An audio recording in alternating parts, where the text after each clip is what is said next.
CFR Network, CFR News. Good day, good night, all. Shalom, balance, ni hao, wassalam, namaste, hola, bonjour, all of the universal greetings. Glad to be back. Thank you so much for tuning in. And also thank yourself, most definitely, for surviving the tumultuous zombie apocalypse. Back again, feminine energy, the one and only Marsha. How are we, mademoiselle? Bless. You didn't say bless as a greeting. Bless, bless. But you can add some more on because I did. We got Rahu Bat. We got a lot of other different ones. Oh yeah, no. I'm good. It's good. It's good to be back. What was the zombie apocalypse? What was that? That was the COVID 1984 situation that the whole world plane of existence. See, I tend not to try and use those words, even though I am heavily shadow banned anyway. I tend not to use the blatant term, so that zombie apocalypse encompasses the whole of what we experienced as humanity over the last 2+ years. Yeah, I get you. Okay, yeah. It's good. Anyone that's on the other side or just with us, yeah, be blessed and stay blessed, man. Definitely. I mean, unfortunately, it was very tumultuous for some people, and we did lose. I personally do know some people that did transition, not specifically as a direct result of said thing, but just the whole process. And as we're looking at now, and as we're examining statistically, starvation has killed so many people. Abuse has killed so many people. This quote unquote supply chain breakdown has killed so many people. It's awful, but the cup is always half full. And I can see, based on my conversations and my interactions with people, that people are starting to, to see a bit of light through the bushes, the trees and the forests, and actually are now trying to take onus and responsibility of their own life rather than allowing a system to dictate to them what they should be doing. Exactly. Yeah. So with it came opportunity, you're saying. Yeah. If you can see it, then I agree as well. There's always opportunity, but yeah, sometimes it's very hard to see it depending on where you're at. Yeah. And that was the tricky thing. I mean, the statistics have gone out the roof, like 1,000% increase in this disorder, mental illness has gone up, abuse, all these negative things. And it has been highlighted. I will credit the lamestream media for highlighting elements of it, but nothing's been done. They've eroded social care down to nothing. And we've got people who need support who are not being supported.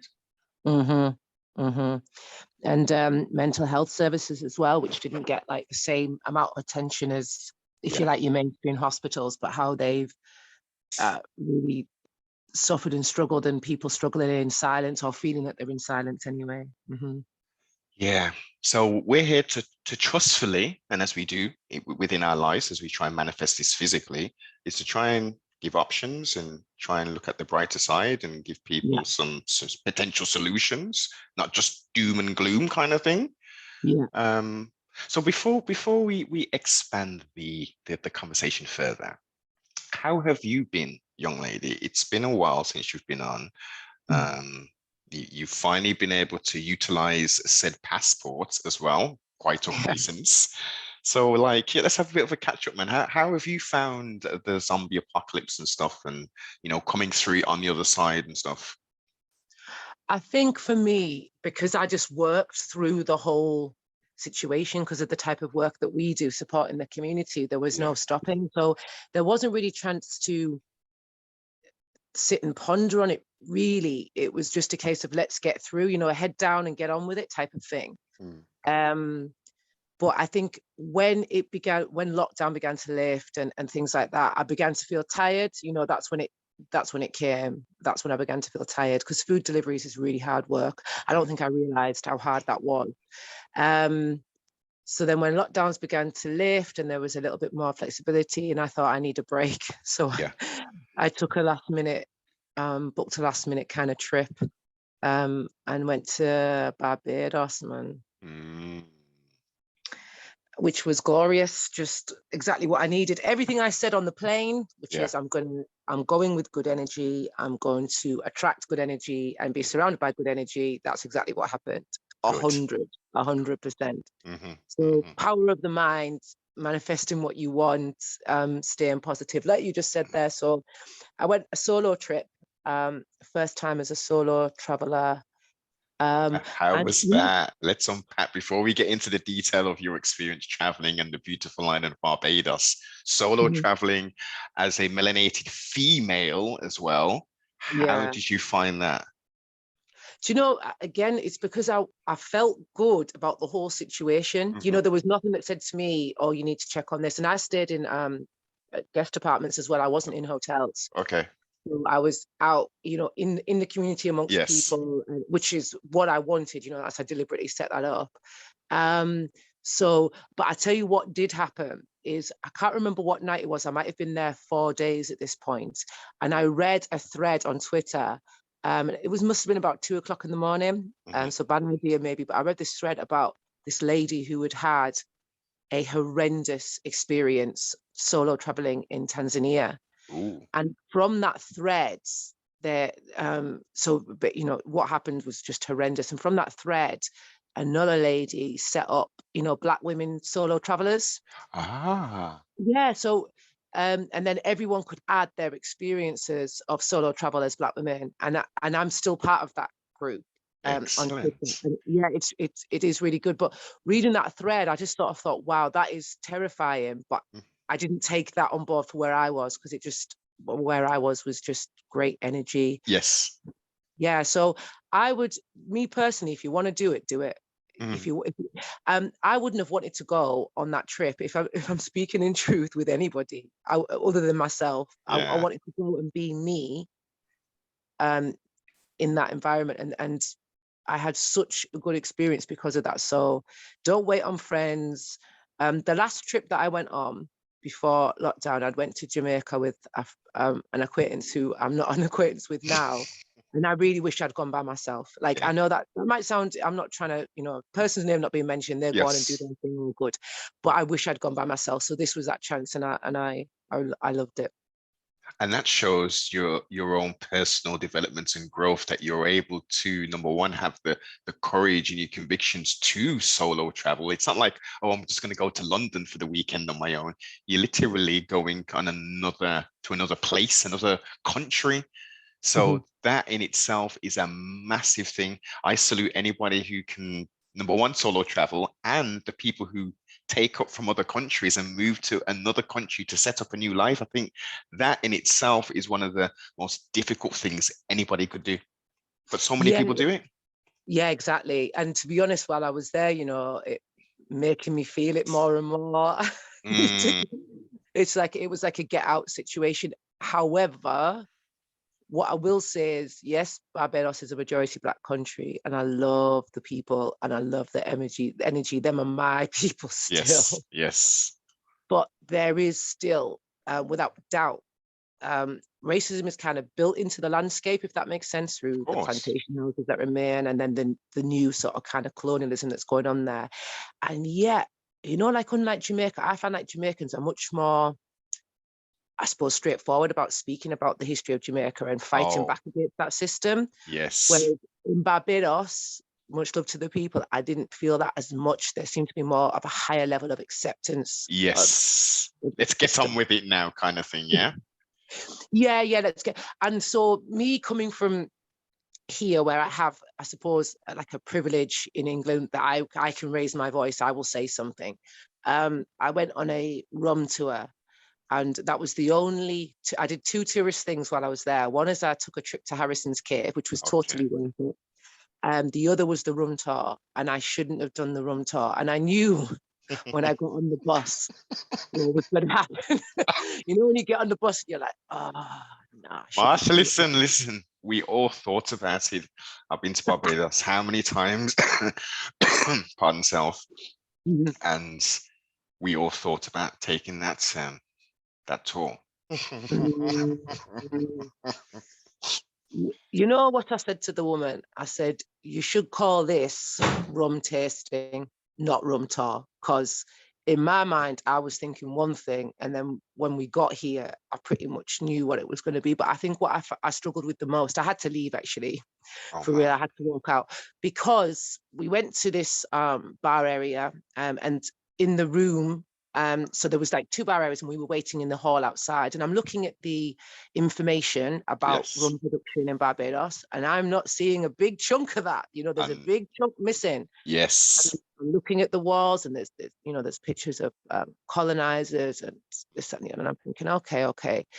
And then I can hear laughing in the other room, lots of laughter and, you know, joy like it's a party and that. Yes. And then that group came out and we went in, and one of the big like cooking pots that was used for melting the sugar for the Mm, rum, that's in there. So it's one of the originals, you know, like a relic. exactly. So that's in there. And then there's a picture of, how can I have forgotten his name? Because he's the name of the main rum in Barbados. So, oh, British dude. Oh, Who could we forgot his name? Because it's the name of the main rum. It's the yeah. name of the main rum in Barbados, and it's gone. Oh God. You might have to do a Google. I'll finish the story. You might have to do a Google. Yeah. About I'll do it as you 25 speak. minutes. It went, so there's a picture of my man there, and he's got like a sort of little smile on his face and like loads of information about him. Then next to that, there is a painting of enslaved women carrying the sugarcane from the fields to the house where it got boiled, to the sugar processing like plant. Yes. And so I'm looking at this, and we're in a room where, and with an artifact that enslaved women, enslaved people had to work around, and God knows what punishment came from that artifact as well. Mm, That's what I'm feeling and thinking. Everyone else is on about let's get drunk, rum, drink, and then they're laughing and they're talking. I had to leave the space. yeah. No. So I suppose I'm saying to people, if you're wanting to go like and have it as a party type tour, or you know, that's all good, but see it as that there's no truth in the history. So the lady that was leading the tour, she was a young lady, Bajan Yes. girl. Yes. She could see in my face. So when she'd finished her talk, she came to me and she said, "Oh, I've only been here a few weeks. So I've just been promoted to this position." And I said, "I totally understand." I said, "I'm not going to ruin it." I said, "But I want to." I said, "Because these people need to know, but Yeah. I won't do it." I wanted to say to people, have some respect. You have to Exactly. laughing and talking like this is, you know, party to, and look around you, look around this space. This is not part. I didn't want to drink none of the rum.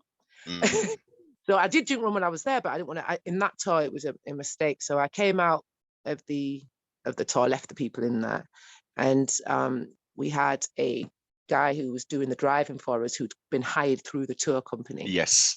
And he was a ras. And I said to him, "I can't stay in that space." And he said, "If you want to see real Barbados, I will take you tomorrow." Yeah, man. And there we go. And that's how it happened. And then so after that, no more tourist things, just everywhere.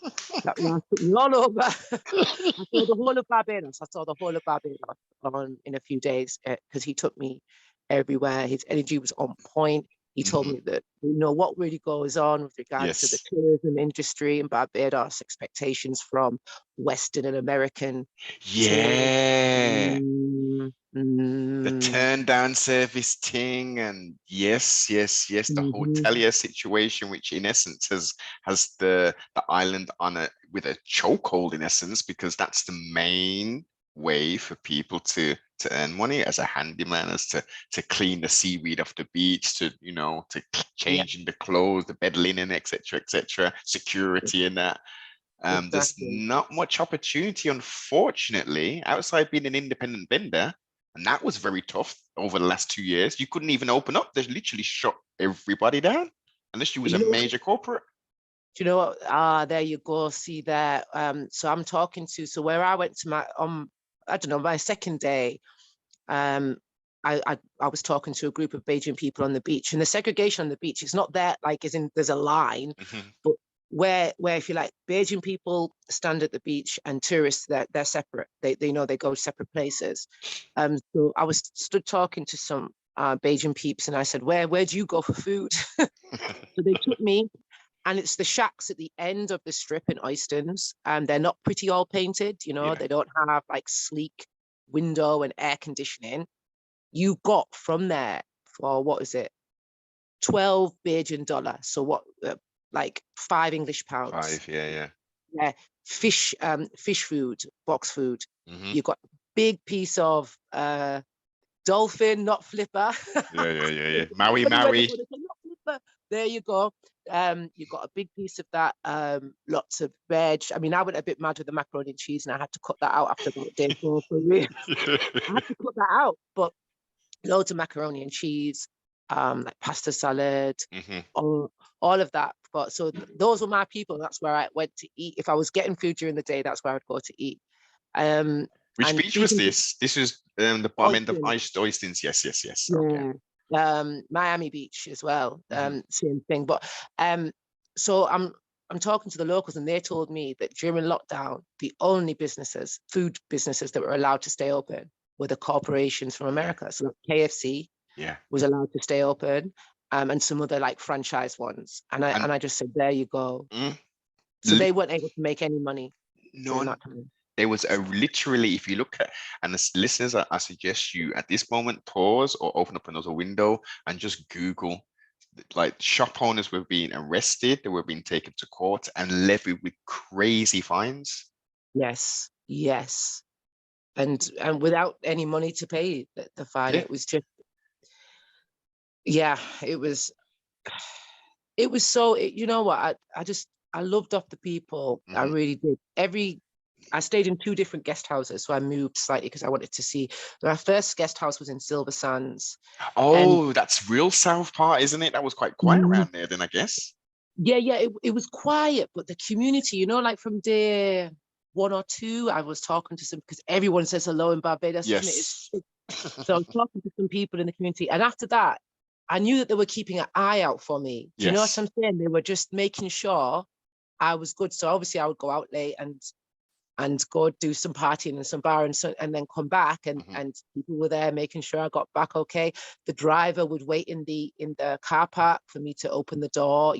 These type of things. Then Yes. the second place, I moved to something park. It's got up my head. It's like north of Silver Sands, and that was right in the community. And the lady that looked up at the house, she lived next door to the house.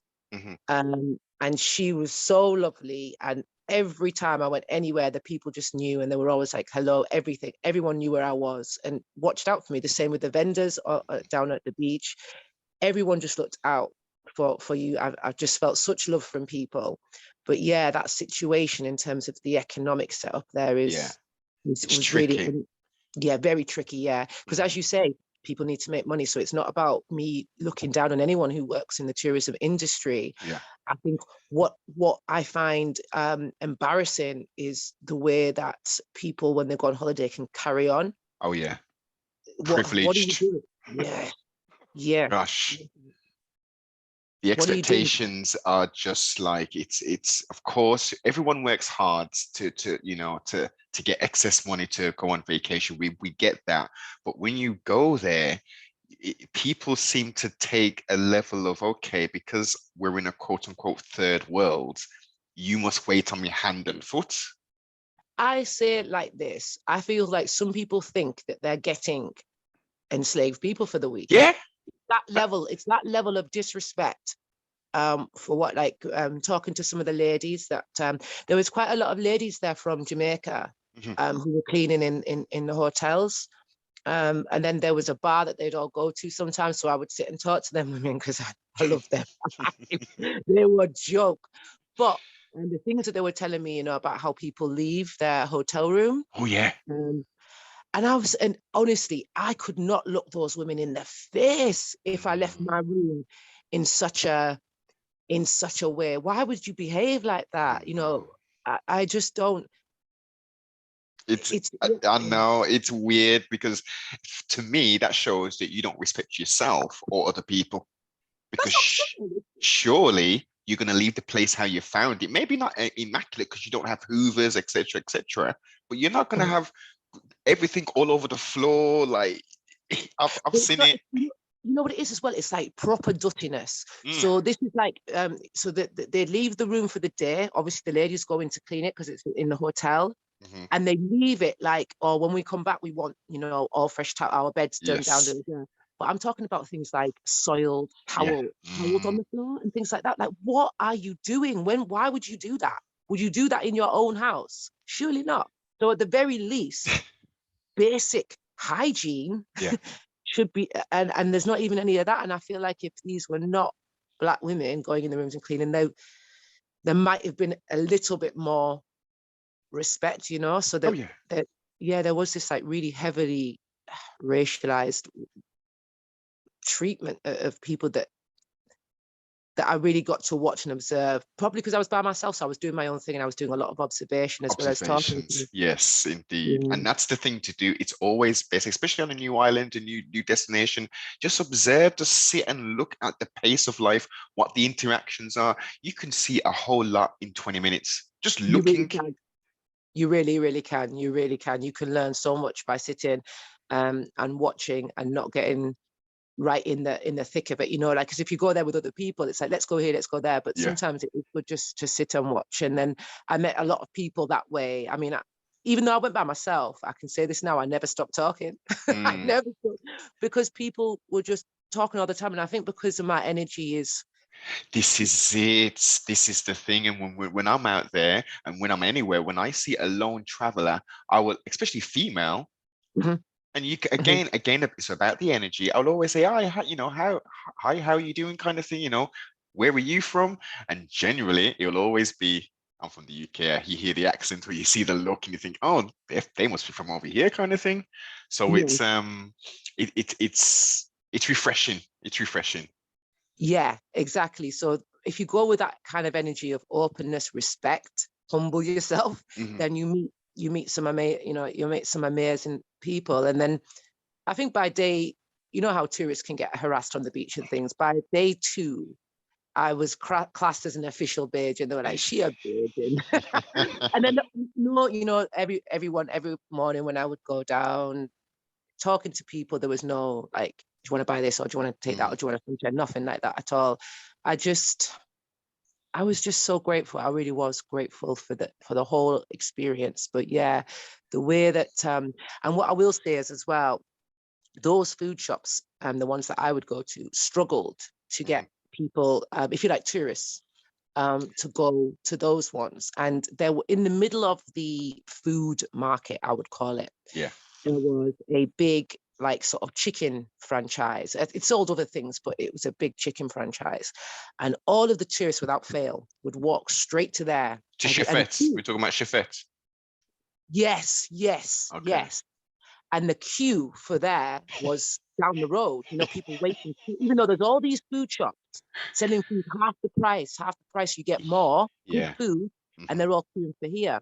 And then I'm wondering why. So I go down and I'm watching just what's going on. And then I realize, you know, that the way to them that they have to dance, you know, doing like Yeah. dancing for the, yeah, keeping the tourists happy. And Happy. yeah, the tourists feel safe in that environment. We recognize this kind of dancing entertainment. They can entertain it. It felt like all of that. It really did. And I'm watching the people getting the food.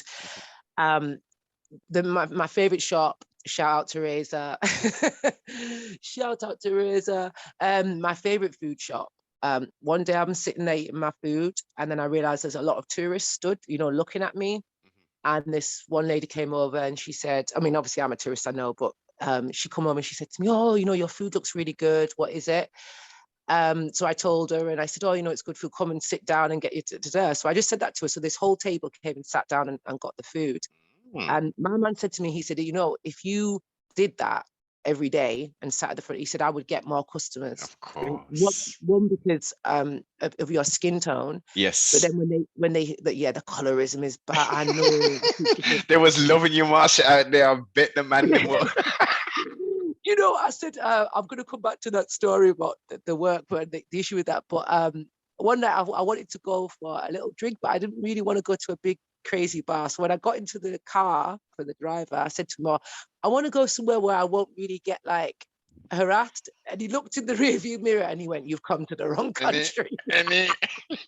He said, "There's nowhere you could go on this island and not get harassed." Mm. And I was like, well, just somewhere that's chill, you know, like maybe older people might be Yeah. there or whatever.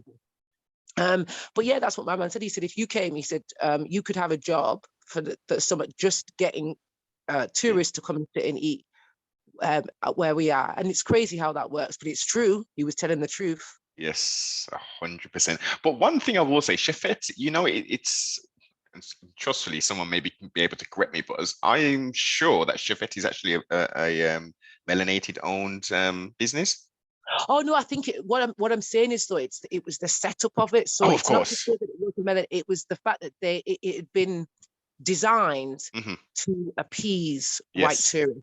of That's course. straight talk. It was designed to appease white tourists and to make them feel as comfortable as possible. Because one thing I will say to you, and this is honestly true, and people need to be mindful of this, you know, when they're going on holidays to majority black country, why are you spending your time afraid of the people? And there was absolute, people would move sort of in groups huddled together. Yeah. I don't see that when I've been to Spain. You know, I see people going, running off, carrying all type of wear, but this kind of fear of blackness. And I was talking to one of the man them, and there was a white gentleman walking down the road, and I believe they were his daughters. He had 2 daughters with him. The way, if he could have handcuffed them women to him, he would have done. Wow. He held on to them so tight, you could see the veins popping out his arm, and he's walking from right down the road. And I could see it, and the man next to me could see it. And I said, what is he thinking? And he said, I tell you what he's thinking. He's thinking that one of us is going to come out from this area, drag one of them daughter back in, and she'll be gone forever. And I said, that's what it feels like. And it's so insulting. It's so insulting that you're going on like that. Very much so. And another thing in which I've heard so many times from friends over there is when they're, especially if they're working in a hotel, the guests, whether it be a couple or, you know, a group of women, they're constantly leering and propositioning, and if I give you this, will you come up to the room? And it's like, you know, this kind of fetish of like, oh, we're in the beautiful West Indies now. You know, let's rent some, you know, a man's time and explore this exotic stuff. Exactly. And they're, again, banking on the whole economic situation of Barbados and knowing that they're going to get, and it was bad for it. But don't get me wrong, man, the white man were like that still. They were like that still. It's almost like, you know, let's live out our fantasies of for a week, and then go back, and then we can talk and whisper about it amongst our friends. Oh, this is what I did. Yeah. So that is the darker side of it, unfortunately. But there is so much positive sides to that wonderful island as well. Exactly. I'm going to go into the positives just now, but to finish off that point around that is as well with regards to the appeasing of white tourists. That was 100 for the rum tour. And that's what I mean about Barbados is in Jamaica, you go to certain like Ras villages and things like they will tell you the truth about the history, what's going on with the people. In Barbados, there seems to be this very much, we just don't want to talk about that. We've moved so far on from it. And I found that very interesting, very different to Jamaica. I say that about so many of the people. When I was finally with the Ras and we were traveling around, he took me to Black Rock, and there's an area there where there was a lot of Ras, man, good Jamaican food as well. And on the walls, there was all these beautiful paintings, and I took a video. Some, yes, beautiful works. Ras Negus. I'm trying to remember the year. I think he has transitioned, but he did that art. I think it was about 2018, and it starts off on the continent. So in Africa, black man, black woman, and you see, you know, all of the symbols of divinity. And the black woman is pregnant. You know, the black mother being the mother of all people. You know, that kind of civilization. Yes. And then the cosmic, so the universe, the stars, the story, everything about like a pre-colonial African way of life. Yes. And then as you move around the wall, then you go into colonialism, theft of land, racialized slavery, and then up to the present day, which was images of America droning and bombing and different. You know, so you followed the story right round. So it went from the continent, and then there was His Imperial Majesty was there, and then what the people were saying, and then Bussa, Yes. who led Legend. revolution. There was an image of him which was really powerful, and in that image, what I loved about that one with Bussa is he was breaking the chains around his wrists, but in the background you could see the church. It was so clever. So they had the church there, but then the church would morph into blood, and you would see like there was be a line of enslaved people going into the church, and then you just see blood coming down, you know, so showing the responsibility of the church and keeping that system going for as long as possible. It was just so powerful, and we spent a lot of time with them, man, and they were speaking real truth about what going in Barbados and what they would like to see happen, how they survive, how they get through and keep themselves as they are, you know, still walk to the system, as it were. Yeah, as much as they can, of course, because they're really set apart from all the rest of the villages and towns and stuff. It's really out there in essence. You only stumble across it, or unless someone's taking you there, will you find that place. Well, this is what. So I'm looking at all this beautiful artwork and just the energy in that space. I had like a cold come, like my nose was just totally blocked, basically. And they gave me Tree of Life. They had a garden there. They took me, gave me Tree of Life. Yeah, it is bitter, but you know, it cleared that up by the end of the day. I think all of that I had no like mucus build up at all. All of that was cleared. So I'm talking to my man, to the RAS, and he said, you know, this kind of work is not even recognized like by the tourist board of Barbados. I said, because they don't want tourists coming here. They don't want tourists coming here. They want tourists going to Western owned tourist sites, if that makes sense. So I met a really nice African American couple when we were on that room tour. Actually, they'd gone to the room tour as well. And when I came out with the lady, the wife in the couple, it was their anniversary. They'd gone to Barbados to renew their vows. Excellent. She says to me, "Oh, my ancestors are from Barbados." I was like, "Oh, right. So, you know, where have you been?" You know, asking her question. She said, "Oh, we haven't left the hotel." They were staying in Sandals, right? Sandals is set up there like a little mini village. Of course, you don't want to, so you don't leave. That's the whole reason that they do them things, man. So she said, "We haven't left the hotel. No, we've just stayed in the Sandals." And I was like, oh, "Okay." And she said, "But I have heard there's a wall of bricks in Bridgetown with the surname of every person that's contributed to Barbados." And I said, "Yeah, I went there the other day." And she was like, "Oh, I really want to go because her ancestor's name would be on there." So I said to the RAS, I said, "Oh, listen, on the way back, can we take her to the wall of bricks?" And he was like, yeah.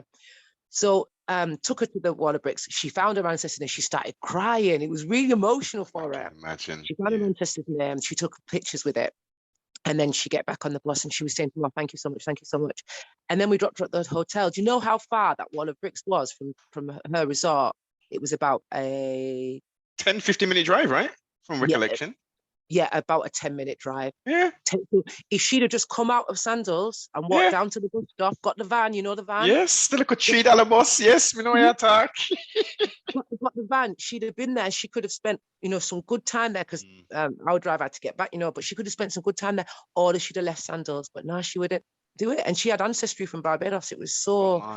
Marsh, the psychology of Americans. I love my American siblings, but when it's time to go to the Caribbean, they go into a Sandals because it's all inclusive, blah, blah, blah. It's really nice. You've got the water sports and all that. And they're not looking for the type of experience that we go out to do. Yes, I apologize for the barking in the background. Problem. I'm going to mute for 1 second. All good. From Amazon. No problem at all. No problem at all. I found the name as well. Sir John Gay. How could I just not? Yes, sir. Yeah. Aline or something like that. I don't know how I could have forgotten the name, but yes. One thing you did miss out on, Sea Star, was maybe the flower forest. Rather than going to that rum tour, the flower forest. I know it's touristy, but it's nature. It is absolutely beautiful there. We went on a gully walk. So yeah, after Harrison's Cave, they took you on a gully walk. Mm, That now I'm glad you said that, because the lady that took us had a really good knowledge of all the plants, yeah. showing us everything, you know, explaining what this would be, getting water from the tree, this kind of thing. And then she took us to plants that were used for medicinal purposes. And she said all over the islands during colonialism and racialized slavery, enslaved people would have patches all over the island where they would Yeah. grow medicinal plants for their needs only. Hmm. And what I found so interesting about it is that they had knowledge of those medicines that were way above Oh yeah. the enslavers, and they didn't share that information. Hmm. They kept it for themselves. So this idea of the ignorance, you know, the ignorant slave was just blown out of the water, out of that. I mean, I didn't have that idea anyway, but it was blown out of the water with that tar because of, and she said that it would be kept hidden, obviously, for when they needed it. Of course. Of course. Makes Mm-hmm. perfect sense. It makes perfect sense. Mm-hmm. Self-preservation, ultimately. I mean, that Yeah, everything else was taken. exactly. So that was their thing that they could keep up with, and that's their knowledge. Also, as from Black Rock, we went down to see the Bussa statue on the roundabout. Oh, Do you know, on Wikipedia, this is just to give an example of how the West appropriates and misrepresents our history and us, is that on Wikipedia, that Bussa statue is called the Emancipation Statue, or the Statue of yes. Emancipation. Yes. And then they write underneath it in small words, some people say it is. That's what some people say. And you're like, you mean the Bajan people themselves say that is Bussa? Some people say it's Bussa, but otherwise it's known as. And I'm like, look how you just took that there and made it something else, because Yes. that makes you feel better. You don't Mm, want that glory to go to an actual Black man with a name a who name. existed. You Yeah. want it to go to like a mythical kind of figure of this statue represents emancipation. And even then, that's kind of credited to Britain. But this is it. It's a symbology of it all, isn't it? It's removing the title, as you say, removing the presence, the reverence for that one person who is that symbol, who is that catalytic figure, and say, okay, no, let's water it down. Let's make it just a generic symbol. It's the Yeah, Emancipation generic. statue on the roundabout on the ABC highway. Yeah, exactly that. I was, when I looked it up on Wikipedia, I was surprised. I was like, oh my, well, I wasn't that surprised, but I was like, oh my days, because every person that we spoke to in that area, everyone called it the Bussa statue. Yeah. Nobody called it Nobody called it the Mm. Statue of Emancipation. Then from there, now I'm going to forget the name of the area, and I asked my man twice what the name of the area was, so I wouldn't forget. I wrote it down, but it's gone out of my head now. But we went to this place where, and this for me was really kind of made my trip aside from everything else, but there was an area of like flat rock, and there's paintings on there. The paintings keep getting done up by the locals, you know, retouched, but the original carvings and the original paintings were done by enslaved people, and they would meet in that area to still practice their cultural traditions from the continent. So obviously, you know, to keep it hidden. Yeah. And then what was fascinating is the images on the wall were of animals from the continent. You know, so they're showing lions, Yes. monkeys, stuff that doesn't exist in Barbados, basically. Or monkeys exist there, sorry, but you know what I mean. Yeah. Yeah. But it shows that tie still in that they never forgot. You know, that they never forgot where they were from. It wasn't like beaten out, taken out from them. It was, of course. practiced it in different ways. And obviously that, again, because I said to him, wow, this is incredible. I Like, missed that. That's, you're dropping some jewels for me now. I don't know about that. I will send you the images, and I'll send you the name of the area, because I have them saved on my WhatsApp. Because Perfect. yeah, so I'll send you. So when you go, you can go down Yeah. and check it out. It's a really, you feel it. I don't know. There's a thing in that air. There's a thing in the air, like a freedom, or so. I don't know. There's something in that area that feels different to the rest of Barbados for me. So that was just incredible. So just, yeah, just amazing. And then we went up to where all the posh houses are now that are owned by Sandy Lane and all that, the north. Sandy Lane, and the amount of land that is owned. And then you see the little shack houses. Yes. Then people are holding on to that land. Yes.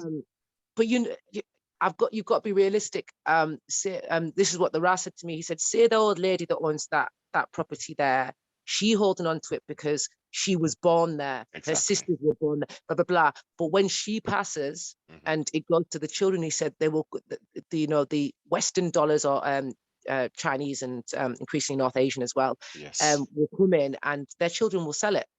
He said because that same tie is not. There's no connection. The only connection is, that's mom's house. She's transitioned now, so we could do with 500 now. You know, we didn't think the shack would be worth that much. Let's have that. That's what I'm saying. It's either accept a check, but like you say, it will be big money because they want that land. Any money you ask for, pretty much they will pretty much about give it to you. It's big money, and as it stands at the moment, it is literally a shack. One level, 3 or 4 room. Yeah. So and there's power in that. There's power in that if as a collective, and it's been done purposely, as we know. But if we came together collectively, for instance, in this situation, surely the majority of the offspring of the parents, they're going to be in America or in England. Now, a lot of the times you're going to have connections anyway, because you'll get on the plane at the same time kind of thing. Or it'll be like, Miss So-and-so, Miss Merle, son, she lives in Birmingham somewhere, so drop this off to her. Or so then if we can, as I say, force those connections together, when unfortunately those things happen, we keep that property together, and then eventually we say, okay, we've got enough sideage now to say we will knock these 2 shacks down, or these 3 shacks down, and we will build a boutique hotel operated and owned by us right on the beachfront. Yeah. And that was another thing, as well as the empty colonial properties all over the beaches, all down the side of the beaches, massive old colonial buildings, run down, broke down, maybe a little bit of fencing around them. That to see, and asking the people why is that the government have left it like that since the 1960s. Okay, so what's the purpose of that? Oh, well, because they're wanting the land to be bought. So they won't do any work. They will not knock those buildings down or do them up, whichever one it's going to be. They're just waiting for this money to come in, and again for the land ownership to go outside of Barbados. Of course. And another trick that most islands are missing out on, especially Barbados. I don't know if you experienced the Sargasso seaweed when you was out there on the beaches. 100, but you couldn't miss it. You could not miss it. That's one thing I've noticed in the last, I would say, 4 or 5 years. It's ruining the Caribbean. And the most I created this stuff, it's over there in the Sargasso Sea somewhere, and it floats down and through the Atlantic and Caribbean, and it works its way through Mexico and all that kind of stuff. But what people aren't doing, this is viable stuff. This could be used for building purposes. All it takes is them just to take a ship out, to dredge, to collect all of this stuff. This could be used as fertilization, fertilizer even. There's a multiple different myriad of different products that could be born out of this. This is a whole new industry that the Caribbean could be flourishing off. See, now obviously the RAS was really concerned about what was going on with the environment. And let's remember that it's the actions of the Western world, the global North, that has led to that environmental disaster in Barbados. But when I was talking to the RAS, because I said, obviously the smell from that seaweed is horrendous because it traps animals in it, and then when it washes up on shore, those animals rot, and then obviously it covers miles and miles of beach. That seaweed is meant to stay on the seabed. The reason why it's come up is because of global warming, so it's come up to the surface and then floating in. I asked him what could be done about that, because I saw men every morning on the tourist beaches burying it into the sand, which makes no flipping sense. No, I know, but that's what they were doing every morning, obviously to get it ready for the tourists, so they have their nice clean beaches. But where the locals go to their beaches, their beaches are full of it. And I said to him, so what can be? And he said it can't, as of yet, they haven't found a use for it. He said it can't be used for any kind of fuel. He was giving me a breakdown how it's not actually something that he's aware of anyway, that can be used for something else. Now I'm sure somebody will be able to find a use for it. But yeah, that's what he was saying at the prison, is that there hasn't been an identified use for it. So at the moment, it's just piling up on the. So where you go tourist beaches, that it's not there, but it's Yeah, of buried under the course. sand. And when you go local beaches, it covers the beaches so much that now the locals don't go to those beaches no Yeah, more. it absolutely stinks. It's bad. It's bad. Yeah. We were parked up on, like, I'd say about 100 meters away from the beach. Yeah. And you could smell it from Mm, there, mm. because obviously the wind is always going in Barbados, Of isn't it? course, of course. So that It's smell. it's tricky. I mean, that's interesting because I've actually spoken to people on the island, and quite, I would say I would say percentage wise, 45% of them said, as the rest said, we don't know what to do. There's nothing that you can do. 60% of them said exactly what I've been saying. Like, the government could sweep this stuff up. If anything, it could be compressed into blocks, and that could be burnt as fuel. I was going to say there must be something, but that ingenuity, to turn it into something, Yes, is the government putting that's in the what's lacking. funds, Mhm. yeah, to make those discoveries, because you have to pay for that kind of. Indeed. Yeah, so the seaweed situation. So I can't remember what day, but where was I? I was just before Bridgetown, I think. Super. Again, I've forgotten the name of the area. Oh, Marsha, that's so bad. That's Garrison's in it. Garrison area, just before Bridgetown. Garrison, just where the Grace track is and all that. No, it wasn't called that, but again, it's another Oh area God. that's gone out of my head. Yeah, yeah. But I'm sat there just looking out at the sea, just chilling and looking out at the sea. And this lady came up, and all around that area. So that's the real tourist area, isn't it? From Yes. the Gap and all the rest of it. And I'm just sat there looking out at the sea. And this lady came up and she said, "Oh, do you mind if doing a survey about your time in Barbados?" I said, "No problem, sis." So we sat down and we went through the survey. She then told me that the government's making plans to build this boardwalk that will go all the way from where we were all the way down to Oystons. So I'm trying to think how many miles that is, but it's a good few miles. Because they've already extended the boardwalk from where Chefette is, that area, and that's Yes. entered Miami Beach, all the Yeah. way up. I mean, it's a nice little stretch, but that's going to really affect the wildlife if they do that. Well, then they're going to take it even further and make it broader, the boardwalk, because it's a very posh boardwalk right now, isn't it? Like It is, yeah. It's a really posh boardwalk, so they're going to make it even further. And again, so I said to her, she said, "Oh, what do you think?" And I said, "Well, how would that affect the local people? Like, what does that mean for them?" I said, "Because since I've been sat here, I've seen some Bajan police." But I think they're there just like to make the tourists feel like Indeed. comfortable. Yeah. I've seen some Bajan police, but other than that, all I've seen is tourists. So what is the benefit that, like, will it be local contractors that will make, all of these things matters to me. These are the questions that I would ask. Whereas I think a lot of people wouldn't. They just think, "Oh, boardwalk, that's great. That will look even better, and it means that we can stay close to the beach and look, walk Elliot, down." I can understand some of it, because towards the top end, towards Bridgetown, you've obviously got Sandals and a few other nicer sort of hotels of sorts. But that would be the only benefit for them, to connect them, rather than them leaving the resort. They could literally walk along the sea. That would be the only benefit. Outside of that, haven't got that many hotels. Then you've got KFC.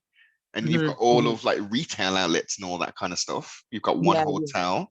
It's just for aesthetics in essence. It is, yeah, and we know who the aesthetics were for. That's what I mean. It's not for if it was for the people, that would matter more or mean more, but because it's to suit the tourist. Again, like, everything is to suit the tourist. So we had an interesting. She was a lovely lady, we had an interesting conversation. But I was just letting her know the way I see it, or I want to understand, what does this mean for Bajan people, for the people of Barbados. But we went to Rihanna Drive and saw the house that she grew up in. That is crazy. I've never really seen anything like that, in terms of people running out to have their photograph taken. No. That road is just crammed with tourist buses. Yes. To see the house. So we were speaking to the people over the road, because obviously they're going to tell us what it's really like living there. For real, they said they love it. They love that their gap is getting that much attention that no one knew about it in the world, really. And now everyone wants to go there. Yes. Anyone who comes to Barbados, that's one of the first things they're thinking of. Rihanna lives here. Let's go to her. Well, while I was there, Rihanna landed, to get ready to give birth to her baby. Okay. Yeah, obviously I didn't see her nothing like that, but she landed and she had like, basically I would describe it like a mini army motorcade. Yes. Yeah, no one was getting near Rihanna. That's how they do it. I've seen that probably twice now, where you'll see like a load of police and this real load of posh cars tinted out, and they're just moving. You're like, okay, that's someone important potentially. Yeah, exactly. Yeah, so she had that kind of treatment, but she gets so much love in Barbados. But I do, seeing that gap though, I do rate her, because she really has come from the hood. I mean, yes, I don't necessarily like the music, a lot of the music, but from what she's done and where she's come from, of course, you have to respect it. 100% you have to respect. Exactly. You don't have to necessarily love her music, her style, but where she come from little tiny Barbados, but from that gap as well, from proper poverty to come up like she's done. I've got to give it to a man. Go on, Rihanna. Big up yourself. And she's an inspiration, man. She's a big inspiration. Again, like it or love it, hate it or be indifferent between it. She's an inspiration for people, whether it's musically. Look, it doesn't matter. I'm from Barbados or I'm from Jamaica or I'm from wherever. If you work hard enough and you put the right things in place, things can happen, man. Things can definitely happen. And you don't necessarily need to look to entertain people. You can be successful in anything you choose to do. It's just about, do you want to be seen? I know that's the big thing now. It's being seen publicly and your face out there and all that kind of stuff. There are people who are very content just sitting in the background, making lots of money, living a happy lifestyle and not being recognized. I don't want all of that stuff. Could you imagine Marsha walking out your house and, hey, Marsha, yo, oh my, can I take a picture? Can I take a selfie? Could you imagine living a life like that? No, that wouldn't be for me at all. No, not for me. So yeah, I think it's everybody, everyone should have or be able to fulfill their potential, I believe. And that potential is whatever it is. Do you know what I'm saying? Isn't whatever you feel is your purpose, your calling. Yeah. That's why it's not always about being doctor, lawyer, multimillionaire singer. It's about you achieving your potential and feeling that content in yourself. That's what matters most. And sometimes your purpose, as highlighted on another conversation we had, sometimes your purpose can change. Yes. Yeah, as you grow, and as you grow and develop and know more about yourself, I think, yeah. That's a very nice thing about getting older for me. That's one of the beautiful things about it, is just knowing myself more and feeling strong in what I know of myself. Comfortable. It's a basic word, but many people just aren't comfortable in who they are. They don't know who they are. It's like it's a constant persona. They think that their persona is who they are. Well, that's because we're taught to not know ourselves. We're taught to deliberately not spend that time on knowing ourselves. That's why we're given distraction, TV, these other things. And then when we watch those things, we are then taught this is what you need to look like in order to be considered worthy in this world. Then everyone runs around trying to achieve that and never really looking in themselves. But it's a deliberate thing, because I can't remember who said it, but it's a true revolution if you love yourself. If everybody in this world loved themselves, the version of capitalism that we have now couldn't exist, because people would stop with all of the extra buying. 100%, 150,000%, young lady. It's so true. So much of what we know as society wouldn't be the society that we live in if people were, comfortable, confident, knowing self. It'd be like, what are you trying to do? why are you putting this stuff on the television for? We're not standing for this. Wait a minute. Exactly. So as long as we're all, I mean, I think I've been blown away by the number of people I've seen, with lip fillers, Oh young, gosh. I'm talking like young girls. So, and I don't know exactly because I'm not a doctor, but I think if you keep stretching out the skin around your lips, eventually it's going to work with that, isn't it? And it's going to be permanently stretched. I can't Yes. see that it will go back to what it was. And then you're in a situation where you must keep doing it. Otherwise, you're going to have literally droopy lips. Yeah. And 18, 19-year-old young girl, they don't need, I think if you were looking at anything like that, start it in your 40s or something. When it's like, oh, fine, I'll keep going with it or something like that. Yeah. But to do it when you're young, and young people getting veneers, and they're getting all of this because Love Island, things like this. Yes. They're like, oh, but they're the pretty girls. I want to look like that, so let's go get veneers. And the same with the man as well. The same with the man.